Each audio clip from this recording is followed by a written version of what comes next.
Bon matin à tous, une fois de plus, c'est avec une joie combien immense que je vous retrouve au travers de cette table d'enseignement. Nous pouvons croire que vous portez bien.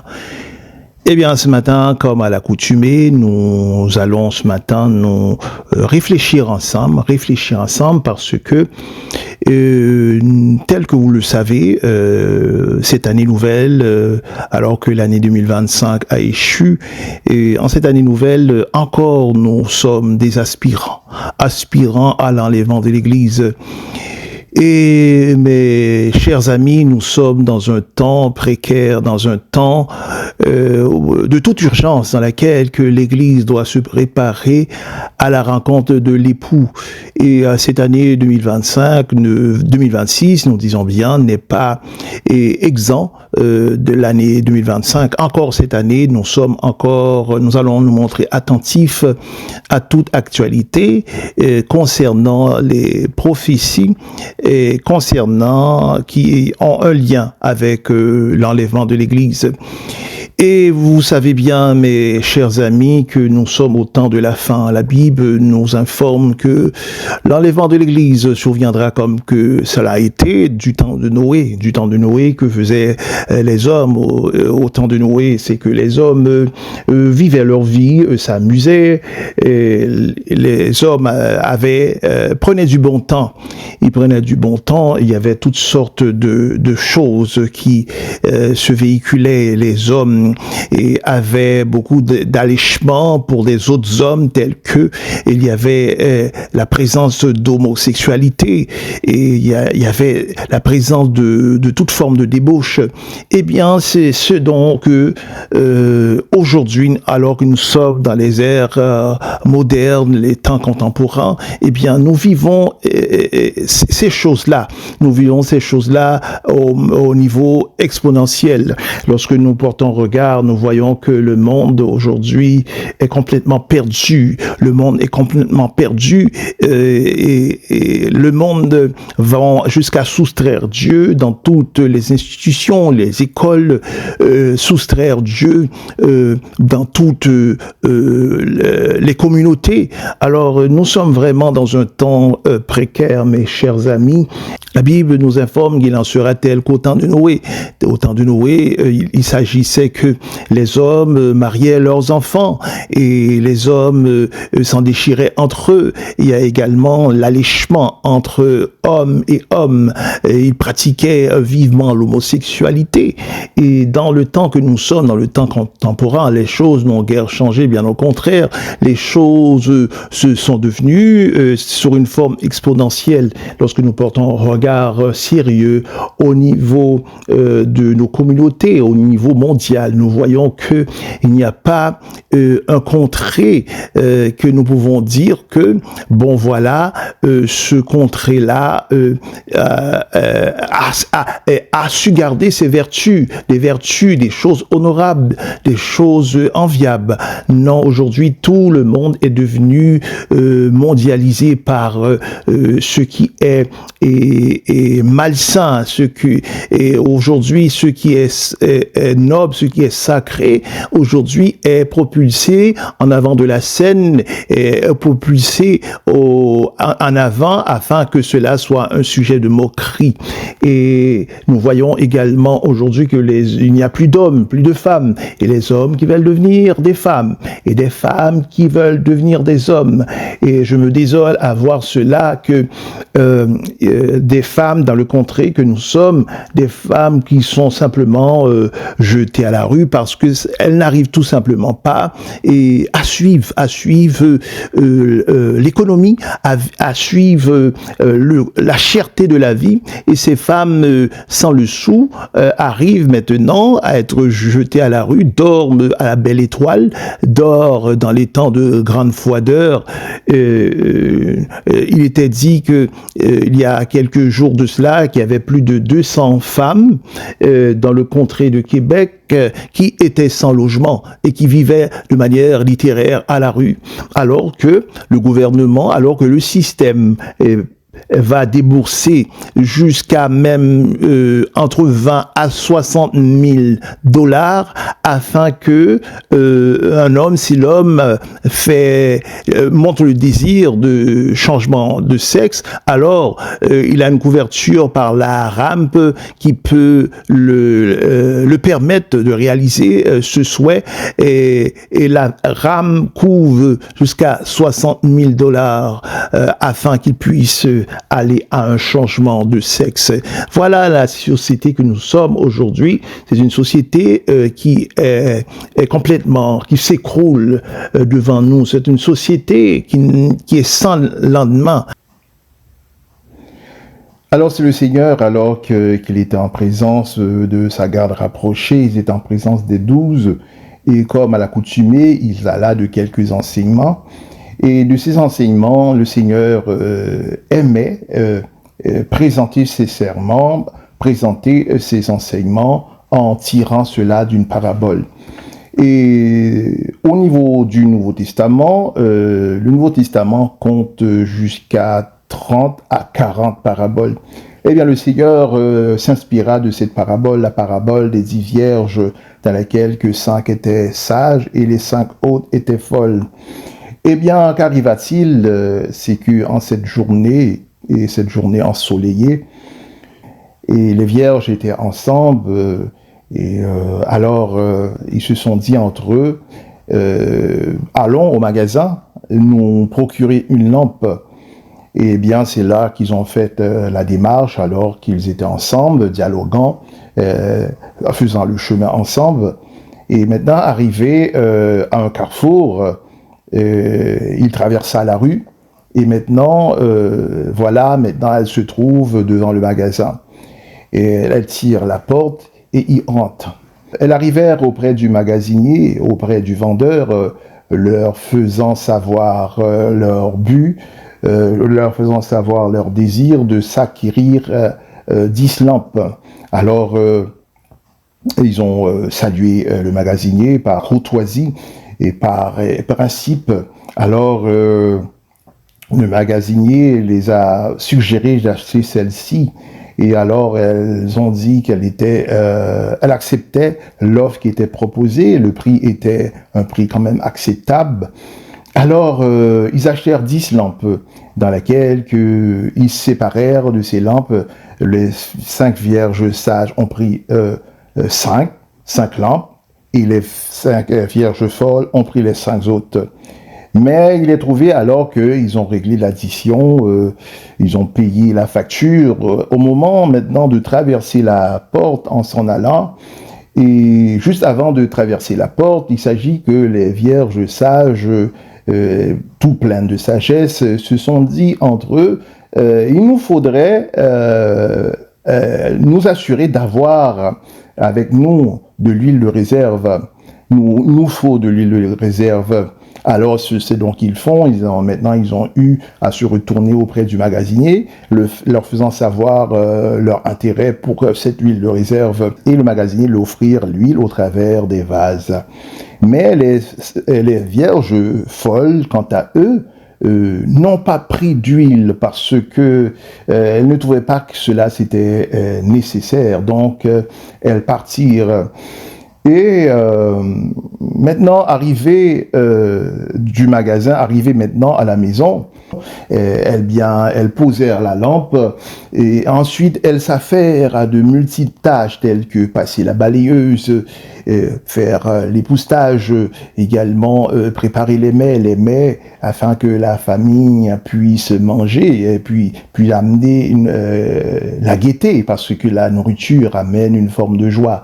Alors, donc, elle s'affaire à tout cela, et elle eut une journée bien remplie, avec toutes ses corvées. Donc, arrivant maintenant l'heure de la nuit, mais dans tout cela, dans toute cette journée bien chargée, eh bien, l'époux tardait.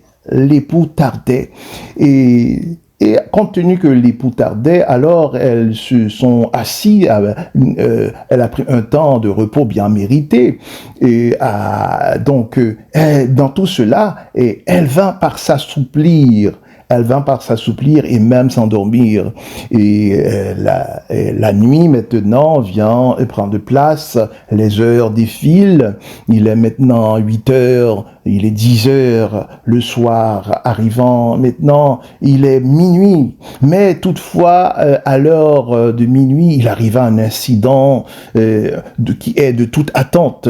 C'est un incident de toute attente. Il est que le sentinelle qui était à la barrière s'écria, réveillez-vous, réveillez-vous, car l'époux est là, allez à sa rencontre. Et c'est alors que ces vierges se réveillèrent brusquement et préparèrent leurs lampes. Les folles dirent aux sages, donnez-nous un peu de votre huile. Nous demandons qu'il y ait un partage d'huile parce que notre lampe s'éteigne. Alors les sages dirent que non, nous ne pouvons partager de notre huile parce que ce que nous avons est insuffisant. Allez plutôt auprès du magasinier, vous procurez de l'huile. Et pendant que elle allait au magasin, elle s'empressait pour aller au magasin, elle prenait leurs pieds à leur cou pour s'y rendre. Mais pendant que maintenant elle allait auprès du magasinier pour se procurer de cette huile, il arrivait un incident encore plus grave que la première, c'est que l'époux, les sages, rentrèrent dans la salle des noces et après cela la porte fut fermée. La porte fut fermée. Et au moment de l'arrivée des folles, quel était leur constat? Elles constatèrent que la porte était fermée. Alors, en état de crise, elles frappèrent avec insistance de toute leur vigueur afin qu'on puisse les ouvrir, afin qu'elles puissent y rentrer. Mais l'époux se présenta à la porte, non pas le majordome, mais l'époux lui-même se présenta à la porte, alors que les vierges disaient « Ouvrez-nous, ouvrez-nous ». Et l'époux répondit « Je vous le dis en vérité, je ne vous connais pas. Veillez donc, puisque vous ne savez ni le jour, ni l'heure. » Alors, mes chers amis, à la suite... à la lecture de ce passage, eh bien, ce passage nous invite à une prise de conscience. Ce passage nous invite à une grande réflexion. Et ce passage nous servira pour ce temps que nous prenons, ce temps d'étude, nous servira comme ébauche ou bien encore comme épave. Et nous allons formuler plutôt cette question, nous formulons cette question parce que ce passage, bien entendu, nous invite à de multiples questionnements. Nous formulons cette question qui est la suivante. Pourquoi nombreux en sont les églises ou bien encore les chrétiens qui ne seront pas prêts lors de l'arrivée de l'époux? Pourquoi en sont nombreux les églises ou bien encore les chrétiens qui ne seront tout simplement pas prêts lors de l'arrivée de l'époux? Eh bien, il y a multiples raisons, bien encore de contraintes qui font en sorte que l'église ou bien encore le chrétien ne serait pas prêt lors de l'arrivée de l'époux. Dont la première, tout comme les vierges folles, l'Église ou bien encore nombreux en sont des chrétiens qui n'ont tout simplement pas de l'huile de réserve. Ils n'ont pas d'huile. Ils n'ont pas d'huile. Au travers de cette parabole, comme nous venons de faire le constat, il est que les sages, les vierges sages, quant à eux, du magasin, auprès du magasinier, ils ont pris la lampe qui était accompagnée de son huile, mais elles ont tenu nécessaire, quant à eux, de prendre de l'huile de réserve. Elles ont pris de l'huile de réserve. Et la lampe, c'est la parole, puisqu'il est dit que ta parole est une lampe à mes pieds. Alors que l'huile, en contrepartie, l'huile, c'est le symbole du Saint-Esprit. Et selon 1 Samuel au chapitre 16, 13, il est dit, Samuel prit la corne d'huile et le roignit au milieu de ses frères. L'Esprit de l'Éternel saisit David à partir de ce jour et dans la suite. Donc l'huile, c'est le symbole du Saint-Esprit. Alors, les vierges sages, les sages, ont, quant à eux, elles ont pris de l'huile. Elles ont pris de l'huile en réserve, alors que les folles n'ont pas tenu pertinent. C'était pour eux quelque chose de non pertinent dans les circonstances. C'était pas nécessaire pour eux. C'était pour eux ce qu'elles avaient comme huile dans la lampe, c'était suffisant. Elles n'avaient pas besoin, elles n'ont pas trouvé que c'était nécessaire quant à eux de prendre de l'huile de réserve. Et ces folles étaient plutôt distraites. Elle était distraite par des choses futiles. Elle était distraite peut-être par leurs cheveux, par des coiffures, les hautes coiffures. Elle était distraite peut-être par le maquillage afin de s'assurer de prendre un rendez-vous auprès de sa maquilleuse. Donc elle était occupée par des choses futiles, par les ongles, par des sacoches, par les robes, des talons hauts. Donc, ces vierges folles, quant à eux, étaient préoccupés par ces choses, par les choses futiles, par les choses futiles. Et pour eux, alors que c'était des choses futiles, mais pour eux, c'était des choses qui avaient une certaine importance parce que elles voulaient bien avoir une parure, elles voulaient bien être parées parce que elles voulaient prendre des selfies, elles voulaient prendre des photos afin de pouvoir garnir leur Facebook ou bien encore leur téléphone, Instagram. Donc, c'était pour eux important, alors que ces choses,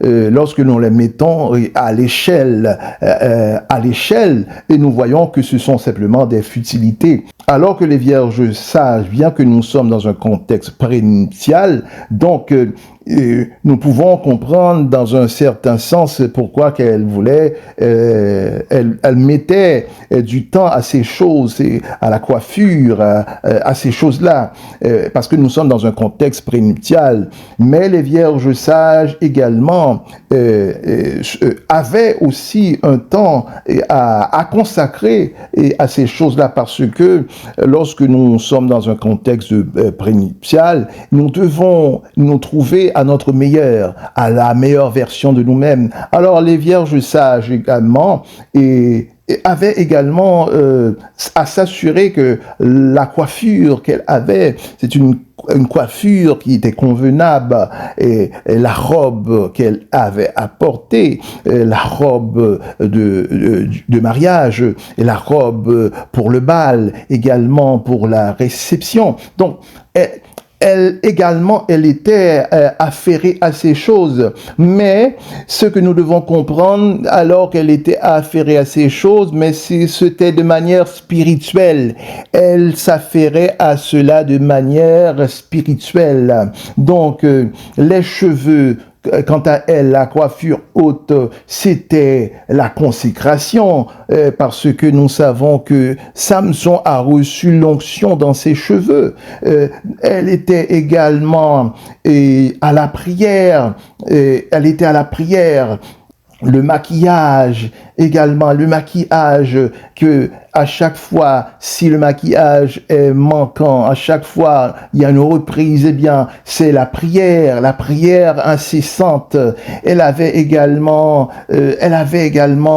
les talons hauts. Les talons hauts, c'est le culte personnel. Donc, nous savons que lorsque le chrétien est à prendre un temps de culte personnel, eh bien, lorsque ce culte personnel amènera ce chrétien-là au niveau de l'homme intérieur à s'élever, tout comme lorsque les jeunes femmes aient à se tenir sur leurs talons hauts qui les élèvent. C'est ainsi que le culte personnel n'élève pas, non pas le corps, mais élève l'âme, élève notre relation avec le Seigneur. Et elle avait également un temps de culte familial, un culte familial. Elle prenait un jour de la semaine lorsque toute la famille avait à s'assembler ensemble pour aller de la prière. Elle avait, ces vierges-là, sages, avaient une foi vivante.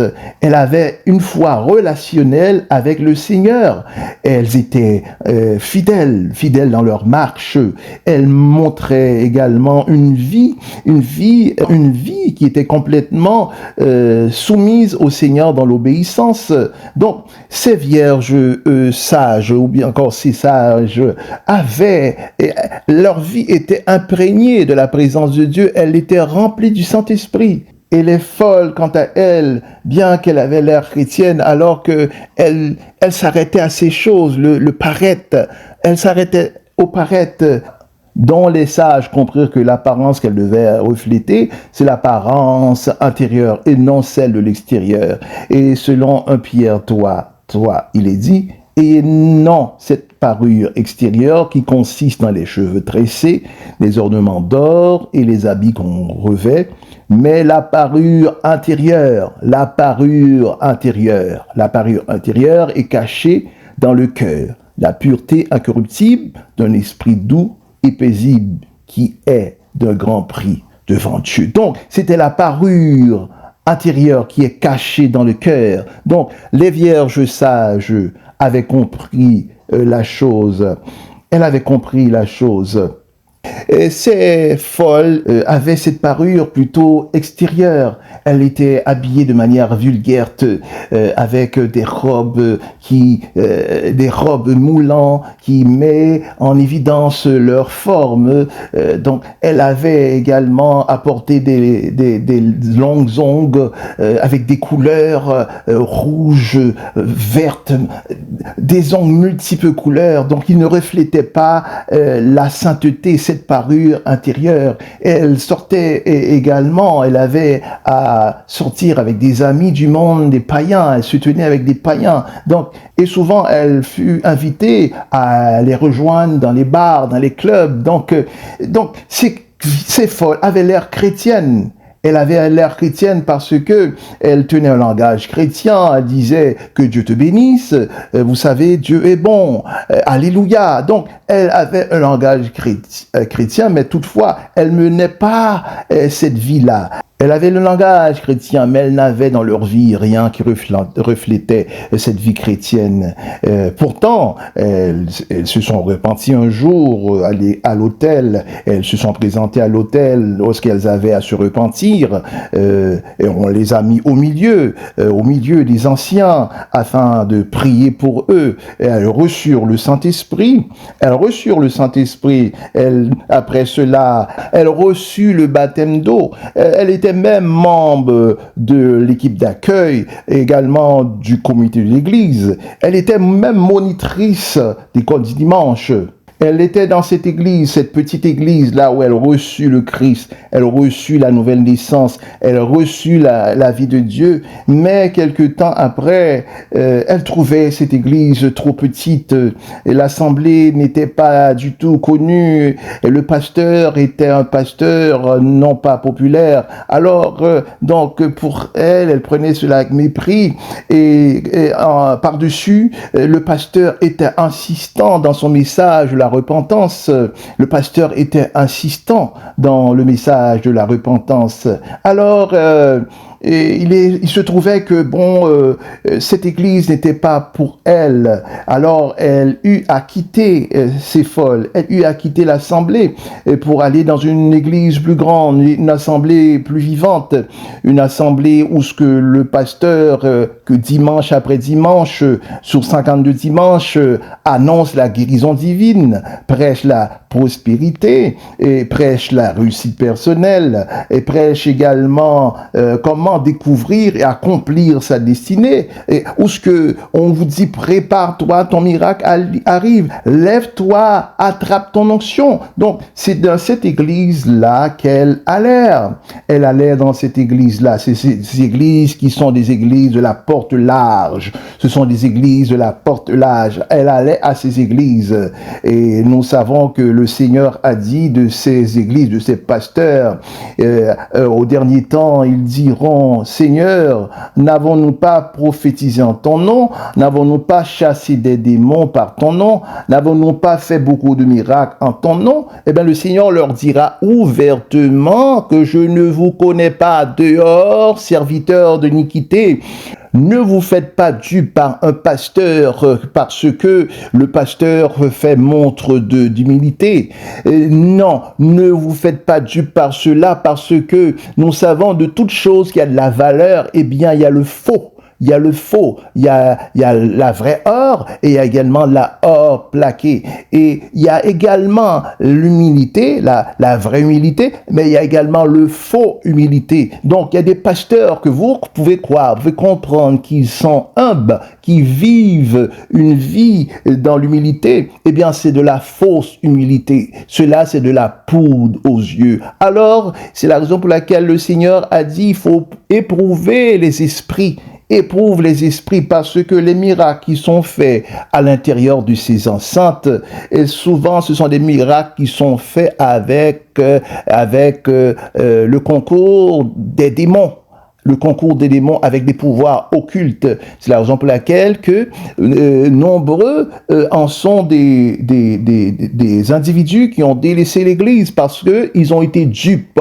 Ils ont été dupes, ils ont reçu des guérisons, mais c'était des fausses guérisons parce que une semaine, 2 semaines, ou bien encore un mois après, ils retombent encore en état de maladie. Ils retombent en état de maladie. Ils ont été floués, ils ont été dupes.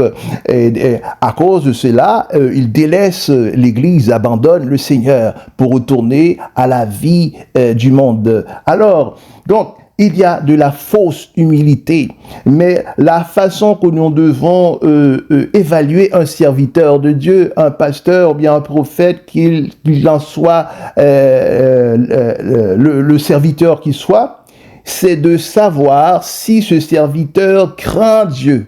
Si ce serviteur craint Dieu. Et lorsque le serviteur manifeste la crainte de Dieu en lui, eh bien cela va se voir. Cela va se voir, et non seulement se voir, cela va s'entendre également. S'entendre où? S'entendre dans le message, la parole de Dieu. Lorsqu'un serviteur craint le Seigneur, eh bien nous l'entendons au travers le message, la parole de Dieu. Un serviteur qui craint le Seigneur, eh bien il prêchera toute la doctrine de Christ, tout le conseil de Dieu, tel que l'apôtre Paul craignait Dieu, eh bien, il prêcha dans toute la connaissance, le conseil de Dieu. Il a prêché dans tout le conseil de Dieu, tel qu'il a dit, je vous ai prêché cela à l'intérieur de vos maisons, et je n'ai rien retenu. Alors, il a prêché tout le conseil de Dieu. Un serviteur de Dieu, la façon que nous pouvons l'évaluer, c'est par leurs fruits. Également, si ce serviteur manifeste la crainte du Seigneur, un serviteur manifestera la crainte du Seigneur, on pourrait le voir, la crainte en lui, mais on peut surtout l'entendre au niveau de son message. On peut l'entendre au niveau de son message. Donc, le message de ce serviteur craignant le Seigneur va prêcher sur la croix de Christ, prêchera sur la sanctification, prêchera sur la consécration, prêchera sur l'enlèvement de l'Église, prêchera de vous préparer, car Christ s'en vient pour ravir l'Église. Donc, prêchera cela. Il prêchera de chercher non pas la main de Dieu, mais chercher plutôt le cœur de Dieu. Le cœur de Dieu, lorsque nous cherchons le cœur de Dieu, c'est lorsque nous marchons, nous menons cette vie imbibée par la sanctification. Alors les folles, maintenant, alors qu'elles allèrent à ces églises qui élèvent la chair, donc elles allèrent à ces assemblées où ce que l'évangile, on vous prêché un faux évangile, où que les messages sont des messages poison. Le ministère, ou bien encore l'évangile de la prospérité, c'est un évangile de poison. Alors, les folles, alors qu'ils sont à cette église, qui pour eux, cette église qui est une église vivante, eh bien, leur chair est élevée par les messages de pollution, par des messages sur la prospérité, qui sont des messages poison. Sont des messages poison. Alors, ce sont des messages qui élèvent la chair. Et les messages donc qui ont pour but d'élever la chair, eh bien également, sont des messages qui les conduisent à la géhenne, qui les conduisent à l'enfer éternel. Donc, les folles n'ont pas su voir que leur lampe s'éteignait, leur lampe, la lumière qui était à cette lampe, eh bien, la lumière vacillait. La lumière vacillait, cette petite lumière restante, elle dansait. Et pourquoi qu'elle dansait, elle vacillait, c'est parce que au niveau de ces assemblées, n'est pas prêché la repentance, n'est pas prêché la consécration, n'est pas prêché de rechercher le Seigneur pendant qu'il s'y trouve. Non, on prêche autre chose afin que le chrétien puisse chercher les choses terrestres et non les choses célestes. Ces folles allant dans les clubs, allant dans les boîtes de nuit, eh bien, le soir d'un culte, la veille, elles sont dans les boîtes de nuit, alors que le lendemain, elles participera à l'équipe de louanges. Elles sont sur la tribune, chantant des chants, chantant des cantiques. Donc, la lampe s'éteint. Et ce matin, beaucoup en sont ceux qui sont à l'écoute de ce message ce matin, que leur lampe est en train de s'éteindre. Il y en a même d'autres que leurs lampes sont éteintes. Et ce, depuis longtemps. Depuis longtemps, leurs lampes sont éteintes. Mais les vierges folles, qu'arriva-t-il? C'est parce que dans l'église qu'elles prétendaient vivante, il n'y avait pas de message qui tournait autour de la repentance, des messages qui les appellent à rechercher premièrement le royaume de Dieu, de chercher premièrement le royaume de Dieu. Il n'y avait pas de message à cela. Il n'y a pas de message sur cela. Non, il n'y avait pas de message, mais il y avait des messages pour se faire autre chose, pour courir les choses de ce monde, pour avoir la promotion. C'est ce qui arrivait. Et donc, leur lampe vint par s'éteindre. La lampe des folles vint par s'éteindre. Elle s'est éteinte par les vents de doctrine. Par les vents de doctrine. Et leur lampe vint par s'éteindre. Leur lampe vint par s'éteindre alors que l'époux arrive. L'époux arrive. Nous savons que Éphésiens 5:26 table que le Seigneur viendra chercher une église sans tache ni ride afin de la sanctifier par la parole, après l'avoir purifiée par le baptême d'eau, afin de faire paraître devant lui cette église glorieuse, sans tache ni ride ni rien de semblable, mais sainte et irrépréhensible. Nous savons que dans un contexte nuptial, bien qu'il y a les limousines, il y a les convives qui en sont présents et que le pasteur qui est à faire la cérémonie des échanges de vœux, bien que tout cela, mais s'il n'y a pas de consommation du mariage, tant qu'il n'y a pas de consommation, eh bien il n'y a pas de mariage. C'est la raison pour laquelle que le Seigneur table au travers de Éphésiens, ce passage que nous venons de considérer. Il est dit que le Seigneur viendra chercher une église glorieuse, une église sans tache, ni ride, ni rien de semblable, mais sainte et irrépréhensible. Donc, tant que le mariage n'est pas consommé, eh bien, il n'y a pas lieu de mariage. Si l'époux, au moment des fréquentations, a vu que sa fiancée, elle était combien jolie, ce qu'il a invité à faire la demande en mariage, et elle la trouvait jolie. Et même la veille du mariage, lorsque les fiancés se sont réunis ensemble, les yeux de l'un dans les yeux de l'autre, alors le fiancé s'est tenu avec admiration parce que sa fiancée, elle était ravissante, elle était belle, elle avait un grand éclat.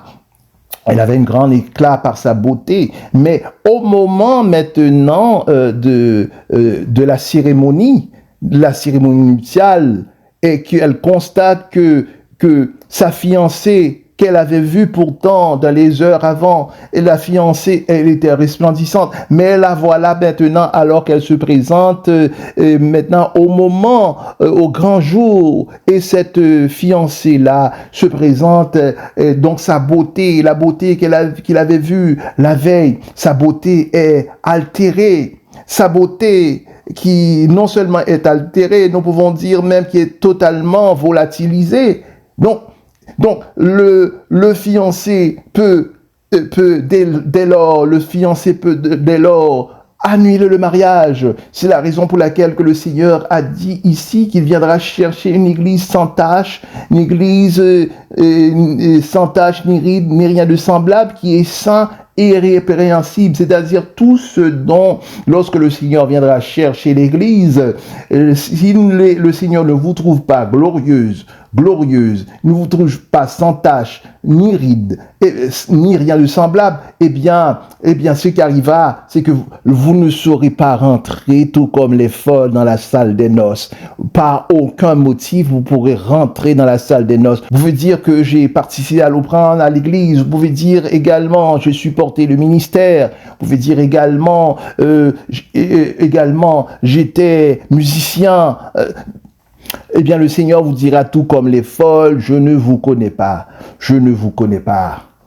Alors il est ainsi, mes chers amis, et beaucoup d'églises et de chrétiens ne seront pas prêts lors de l'arrivée de l'époux. Beaucoup de chrétiens ne seront pas prêts lors de l'enlèvement de l'église. Beaucoup de chrétiens ne seront pas prêts lors de l'enlèvement de l'église. C'est parce qu'elle aime le monde plus que Dieu. Elle aime le monde plus que Dieu. L'heure est aujourd'hui et nous devons choisir. Nous devons choisir si nous désirons plaire à Dieu ou bien plaire au monde. Nous ne pouvons pas plaire les deux à la fois. Nous avons à plaire Dieu ou bien encore plaire le monde. Donc, selon Jacques 4:4, il est dit, adultère que vous êtes, ne savez-vous pas que l'amour du monde est inimitié contre Dieu?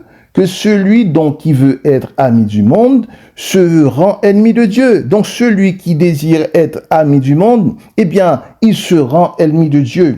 Il se rend ennemi de Dieu. Donc ce matin, nous avons en tant que enfants de Dieu, nous avons en tant que chrétiens ce matin, nous devons choisir qui nous désirons plaire. Nous désirons nous plaire Dieu ou bien encore le monde. Donc, si nous désirons plaire Dieu, eh bien, nous ne pouvons pas vivre comme le monde. Nous ne pouvons pas penser comme le monde. Nous ne pouvons pas agir comme le monde. Nous ne pouvons pas aller à leur fête, à la Saint-Valentin, à la fête de Noël, et même des chrétiens qui font pourtant confession connaître Christ et vient maintenant à participer à l'Halloween. Ils participent à l'Halloween et à déguiser leurs enfants. Elles prétendent être chrétiennes ou bien encore chrétiens, alors que dans leur demeure, ils se jouent de la musique païenne et ce, au quotidien. Et elles se jouent au quotidien la musique païenne. Ils se jouent dans leur demeure du Rihanna, ils se jouent du Beyoncé, ils se jouent du Jay-Z, ils se jouent même du Katy Perry au travers duquel qu'elle a une chanson qui avait pour titre I Kiss a Girl, I Like It. Donc j'ai embrassé une fille et j'ai bien aimé. C'est ce qui est véhiculé au travers de cette chanson. Eh bien, ce sont ces chants-là, ce sont cette musique-là qui tourne en boucle dans votre demeure, alors que votre demeure, Dieu devrait être au centre de votre demeure. Dieu devrait être au centre de votre maison. Donc, Dieu devrait être au centre de votre maison. Il y a des chrétiens qui sont tellement charnels que ce qu'ils devraient faire, c'est même d'ouvrir une Bible dans leur maison, de laisser cette Bible-là ouverte dans leur maison, afin que, lorsque leurs yeux tombent sur cette Bible ouverte, qu'ils puissent comprendre que la parole de Dieu doit être au centre de la maison, que c'est Dieu qui a le dernier mot dans la maison. Eh bien, si nous faisons ces choses, eh bien, nous faisons cela pour plaire le monde, parce que nous ne pouvons pas plaire à la fois Dieu et plaire le monde. Et nous savons ce qui est dans le monde, et ce qui est dans le monde, eh bien, c'est Satan. C'est Satan, le diable, qui est dans le monde. Bon, je peux comprendre qu'il peut arriver, et parfois que nous branchons, et nous pouvons brancher de plusieurs manières, mais toutefois, c'est lorsque nous pratiquons la chose, nous faisons cela de façon préméditée, est-ce que nous faisons cela en toute absence de conscience? Eh bien, c'est que ce que nous faisons, c'est que lorsque nous faisons ces choses-là, eh bien, nous offrons une adoration à Satan. Il est dit selon Jean 4:24, il est dit que tous ceux qui adorent Dieu l'adorent en esprit et en vérité, ou bien encore en vérité ou bien en esprit. Donc, la vérité ici, la vérité de la parole, alors que l'esprit ici, L'Esprit, eh bien, c'est l'huile du Saint-Esprit. Donc, tous ceux qui adorent le Seigneur l'adorent en esprit, en vérité. Donc, tous ceux qui adorent le Seigneur doivent l'adorer. La parole doit être dans leur vie. Également, le Saint-Esprit doit accompagner la parole. Elle doit être remplie de cet esprit-là. Alors la vérité de la parole est là pour nous modeler, est là pour nous façonner, alors que les folles, quant à elles, étaient exposées à des messages de prospérité, qui sont des messages poison. Alors elles étaient exposées à ces messages. Eh bien ces messages avaient pour but pour les façonner pas pour selon Dieu, mais les façonner selon le monde, afin qu'elles puissent courir les choses du monde. Ces vierges folles aimaient ces églises, parce que ces églises, selon elles, avaient la vie. Et ces églises, elles aimaient ces églises parce qu'il y avait la vie du monde dans ces églises, les jeux de lumière, la fumée qui montait au-dessus de la chair. Elle aimait cela, ces églises, salles de théâtre, ces églises dont les chantres font des envolées vocales afin de pouvoir attirer le monde vers eux, attirer l'auditoire vers eux. Non, nous n'avons pas attiré l'auditoire vers nous, mais l'auditoire doit être attiré par l'Esprit de Dieu. L'auditoire doit être attiré vers Jésus. Donc, dans ces églises, il y avait ces chantres qui faisaient des envolées vocales, nous croyons être American Idol. Donc, la vérité de la parole est là pour nous façonner. Elle nous façonne. Donc, nous avons soit à être façonnés par la parole de Dieu, selon Dieu, ou bien encore être façonnés selon le monde. Donc, les vierges folles ont été achetées de cette huile. Elles ont été achetées de cette huile. Et au moment qu'ils revinrent sur leurs pas, à la hâte, ils reviennent à la hâte pour rentrer dans la salle des noces. Elles constatèrent que la porte était fermée.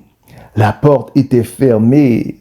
Alors, la porte était fermée. Alors, c'était l'effroi pour elles. C'était un moment dans lequel qu'elle était complètement abasourdie. Elles pleurèrent de toute leur force avec larmes parce que c'était pour eux trop tard. Trop tard, parce que lorsque nous avons à nous préparer, cela ne se fait pas simplement en quelques minutes. Non, nous ne pouvons pas nous préparer en quelques minutes. Donc, ces vierges folles, constatant qu'elles ne pouvaient pas rentrer dans la salle pour la cérémonie, et ces vierges folles s'unissent et frappèrent de toute leur force, de toute leur vigueur, afin que la porte puisse être ouverte. Eh bien, le Seigneur lui-même a pris charge, leur adressant, disant que, en vérité, je ne vous connais pas. En vérité, je ne vous connais pas. Je ne connais pas. Alors, nous savons quelle était la finalité de ces folles. Leur finalité, eh bien, c'était dans la géhenne éternelle, dans l'enfer éternel. Et ce matin, vous qui êtes exposés à cette parabole, soyez sages comme les sages, soyez sages comme la colombe. Allez ce matin, il n'est pas trop tard, allez auprès du magasinier. Et nous avons vu un peu avant que l'huile, c'était le Saint-Esprit. Mais également, le magasinier ici, c'est toujours le Saint-Esprit. L'huile, c'est le Saint-Esprit, mais le magasinier ainsi, c'est le Saint-Esprit. C'est seulement le Saint-Esprit qui peut se déverser en vous ce matin. Le Saint-Esprit seulement qui peut se déverser en vous ce matin. Et allez d'une prière de repentance et demandez au Saint-Esprit afin qu'il se déverse à nouveau en vous ce matin. Allez acheter de cette huile auprès de ce magasinier, car l'époux arrive. L'époux arrive. Mes chers amis, l'heure venue de se quitter, nous serons ensemble la semaine prochaine du volant. D'ici là, veuillez partager la capsule, veuillez nous accorder un like, veuillez également appuyer sur la cloche de notification afin de pouvoir consulter la prochaine capsule.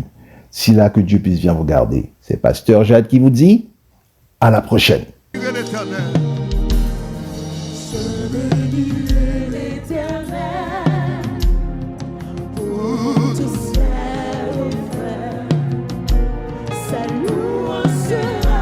Toujours dans ma bouche, je vais louer l'Éternel.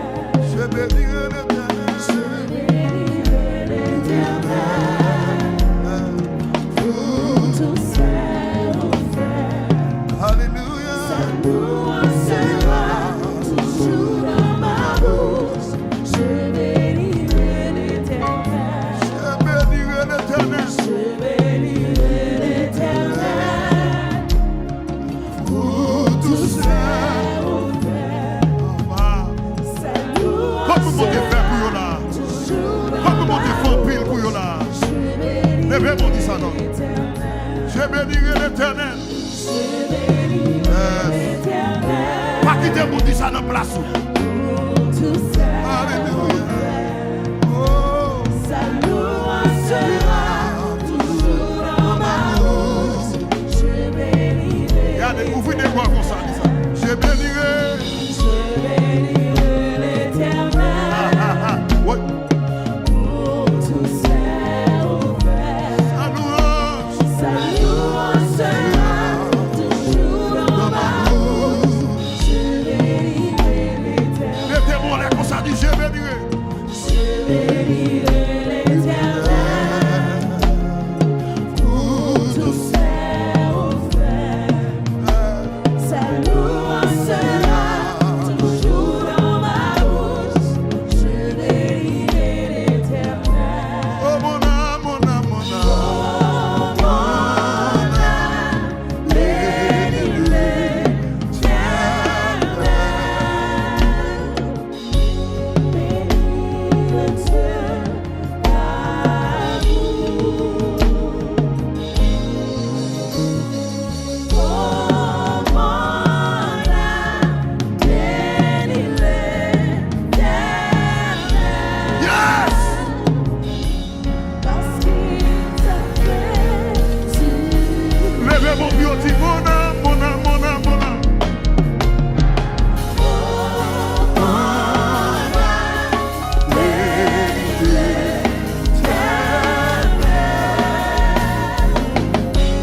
Bénis le Dieu d'amour. Oh, mon Yes! Oui. Béni, béni. Alléluia. Merci 10 foot. Levez mon dit, mon âme, bénis l'Éternel. Oh mon âme, oh mon âme.